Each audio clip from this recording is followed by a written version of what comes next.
Hi welcome to our channel. இன்றைக்கி பார்த்திங்கன்னா நான் ஏற்கனவே சொன்ன மாதிரி பரதம் ட்ரெஸ் தாங்க. அதில் வந்து ஹிப் பெல்ட் அந்த போர்ஷன் தான் இப்போ நம்ம தைக்க போகிறோம். ரேஷன் புடவை இப்போ நான் காமிக்கிற மாதிரி நீள அகலம் எவ்வளோ இருக்கோ அதை எடுத்துக்கோங்க. இந்த பக்கம் 18 இன்ச்சு அகலமும் 13 இன்ச் உயரம் இருக்க மாதிரி பார்த்து எடுத்துக்கலாம். இதை நான் டபுளாக ஃபோல்டு பண்ணி எடுத்துருக்கேங்க. இப்போ நான் காமிக்கிற மாதிரி டபுளாக ஃபோல்டு பண்ணிவிட்டு அதுக்கப்புறம் இப்படி மார்க் பண்ணி எடுத்துக்கோங்க. ஃபோல்டபுள் சைட்லேருந்து ஆப்போசிட் சைடில் இந்த மாதிரி 5.5 இன்ச்சுக்கு கீழே இருந்து மேலே மார்க் பண்ணிக்கோங்க. அதாவது இந்த பக்கம் உயரம் வந்து 13 இன்ச் வச்சுருப்போம். அதுக்கு ஆப்போசிட் சைடில் கீழே இருந்து 5.5 இன்ச் மார்க் பண்ணிக்கோங்க. இப்போ அங்கே இருந்து 13 இன்ச்சிலேருந்து இந்த 5.5 இன்ச்சுக்கு இப்போ நான் காமிக்கிற மாதிரி கிராஸாக லைன் போட்டுக்கலாங்க. ரொம்ப ரொம்ப ஈஸிங்க. நார்மலாக நம்ம தைக்கலாம். இப்போ லைன் போட்டதுக்கப்புறம் நம்ம அப்படியே கட் பண்ணி எடுத்துக்க போகிறோம். எக்ஸ்ட்ராவாக எதுவும் இல்லாமல் அந்த லைன்லேயே அப்படியே நம்ம கட் பண்ணி எடுத்துக்க போகிறோம். அவ்வளவுதாங்க. இது ரொம்ப ரொம்ப ஈஸிங்க. இது கட் பண்ணி எடுத்தாச்சு. இப்போ இதே அளவுக்கு நம்ம சாரியிலேருந்து பீஸை கட் பண்ண போகிறோம். இப்போ இது டபுளாக ஃபோல்டு பண்ணிக்கலாம். அதே மாதிரி சாரியும் டபுளாக ஃபோல்டு பண்ணி அதே அளவுக்கு கட் பண்ணி எடுத்துக்கோங்க.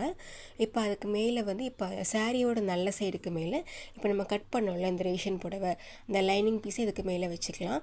இதுக்கு மேலே வச்சுட்டு இப்போ நான் காமிக்கிற மாதிரி இந்த 3 ஓரம் மட்டும் தைச்சிக்கணுங்க. 3 ஓரம் தைச்சிட்டு இப்போ ஓப்பன் பண்ணி எடுத்துக்கலாம். இப்போ நல்ல சைடு வெளியே தெரியும் பாருங்கள். இதுக்கு மேலே படிமான தையல் ஸ்ட்ரெயிட்டாக அப்படியே போட்டுக்கோங்க. வேறு எதுவும் செய்ய வேண்டாம். ஓரமாக அப்படியே ஸ்ட்ரெயிட்டாக படிமான தையல் மட்டும் போட்டு வந்துடலாம். இது ஃபுல்லாக தைச்சதுக்கப்புறம் இப்போ பேக் சைடு பாருங்கள். இப்போ பேக் சைடு கீழே இருக்குது பார்த்தீங்களா, இந்த வி ஷேப்பில் நம்ம இதை அப்படியே ஓரமாக அப்படியே ஸ்டிச் பண்ணி எடுத்துக்கலாங்க. ஃபஸ்ட்டு நம்ம மேலே வந்து தைச்சிட்டு திருப்பியிருப்போம். அதுக்கப்புறம் படிமான தையல் போட்டோம். இப்போ கீழே இருக்குது பார்த்தீங்களா, இதை வந்து நம்ம எதுவுமே செய்யாமல் அப்படியே ஓரமாக மட்டும் அந்த வி ஷேப்பில் கரெக்டாக ஓரமாக தையல் போட்டே வந்துடலாம். இப்போ இது ஓரமெல்லாம் ஸ்டிச் பண்ணியாச்சுங்க. இப்போ இப்படி தான் இருக்கும் நமக்கு. இப்போ வந்து நான் சாரியிலேருந்து பார்டரை வந்து கட் பண்ண சொல்லியிருக்கேன் ஏற்கனவே. இதை வந்து இதுக்கு தகுந்த மாதிரி எடுத்துக்கலாம். ஃபஸ்ட்டு வச்சு பார்த்துக்கோங்க இந்த அளவுக்கு இருக்கான்னு பார்த்துட்டு எக்ஸ்ட்ராவாக இந்த பக்கம் மடிக்கிறதுக்கு ஒரு 1/2 இன்ச் அந்த பக்கம் மடிக்கிறதுக்கு ஒரு 1/2 இன்ச் அந்த மாதிரி இருக்கிறதா பார்த்து பார்டரை வந்து சாரியிலேருந்து கட் பண்ணி எடுத்துக்கலாங்க. இப்போ நான் காமிக்கிற மாதிரி இந்த ஹிப் பெல்ட்டோட பேக் போர்ஷன் இருக்குது பார்த்தீங்களா, அதில் வந்து கீழே வந்து இப்போ நான் காமிக்கிற மாதிரி பார்டர் சைடு வந்து உள்ளே இருக்க மாதிரி வச்சுட்டு ஓரமாக அப்படியே ஓரமாக தைக்கணுங்க. அந்த பெண்டு வரும்போது இந்த வி ஷேப்பில் பெண்டு வரும் பார்த்தீங்களா, அங்கே வந்து கொஞ்சமாக ஒரு சின்ன ஃபோல்டு மட்டும் பண்ணிக்கோங்க. எகைன் திரும்ப அப்படியே ஓரமாக ஸ்டிச் பண்ணியே எடுத்துடணுங்க. லாஸ்ட்டாக தைக்கும் போது அந்த பிசிறு வெளியே தெரியாமல் இருக்கிறதுக்காக ஒரு 1/4 இன்ச்சுக்கு மடித்து அப்படியே தைச்சிடலாங்க. இப்போ வந்து நம்ம பேக் சைடு தான் தைச்சிட்ருக்கோம். இப்போ பார்டரோட நல்ல சைடும் துணியோட நல்ல சைடும் ஃப்ரண்ட்டில் பாருங்கள் நமக்கு அப்படியே கிடைக்கும். இப்போ சாரியோட ஃப்ரண்ட் சைடு எடுத்துக்கலாம். இந்த பார்டரை அப்படியே நம்ம திருப்பிக்க போகிறோம். நல்ல சைடு அப்படியே திருப்பிட்டு ஓரமாக அப்படியே தையல் போட போகிறோம். ரொம்ப ரொம்ப ஈஸியாக நான் சொன்ன மாதிரி அந்த பிசிறு தெரியாமல் மடிச்சிருந்தோம் பார்த்தீங்களா, அதை கரெக்டாக மடிப்பு எடுத்து விட்டுட்டு இந்த கரெக்டாக அந்த ஃபோல்டிங்லாம் எடுத்து விட்டுட்டு இந்த லைனிங்லாம் வெளியே தெரியாத மாதிரி கரெக்டாக அந்த பார்டர் ஃபுல்லாக ஓரமாக அப்படியே தைச்சி எடுத்துக்க போகிறோம். இப்போ பாருங்கள் ஓரமாக ஃபஸ்ட்டு தைச்சிக்கலாம். ஃபஸ்ட்டு அந்த ஓரம் தைச்சி முடிச்சதுக்கப்புறம் தான் இந்த ஓரம் நம்ம தைக்கணுங்க.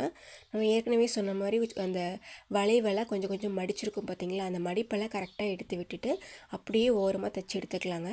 ஃபஸ்ட்டு ஒரு ஓரம் தைச்சதுக்கப்புறம் இப்போ இன்னொரு சைடு பார்டரோட இன்னொரு சைடு இருக்குது பார்த்தீங்களா, அதுவும் அப்படியே நம்ம தைச்சி எடுத்துட்டோம்னா அவ்வளவுதான். இப்போ நமக்கு ஆல்மோஸ்ட் ஹிப் பெல்ட் வந்து ரெடி ஆகிடுச்சுங்க. இப்போ வந்து இந்த பக்கம் சைடில் பார்த்திங்களா, இங்கே வந்து நம்ம பார்டர் வந்து வைக்கணும். இந்த ஒரு பார்டரை இன்னும் டபுளாக ஃபோல்டு பண்ணி கட் பண்ணி வச்சுக்கலாங்க. இது வைக்கிறதுக்கு முன்னாடி பார்த்திங்கன்னா நம்ம இந்த ஹிப் பெல்ட்டுக்கு நாட் வைக்கணுங்க. அதனால இந்த பக்கம் கொஞ்சம் அந்த பக்கம் கொஞ்சம் நாட் வைக்கிறதுக்காக நம்ம தைச்சிக்கலாம். நீங்கள் வெல்க்ரோ கூட அட்டாச் பண்ணிக்கலாம்.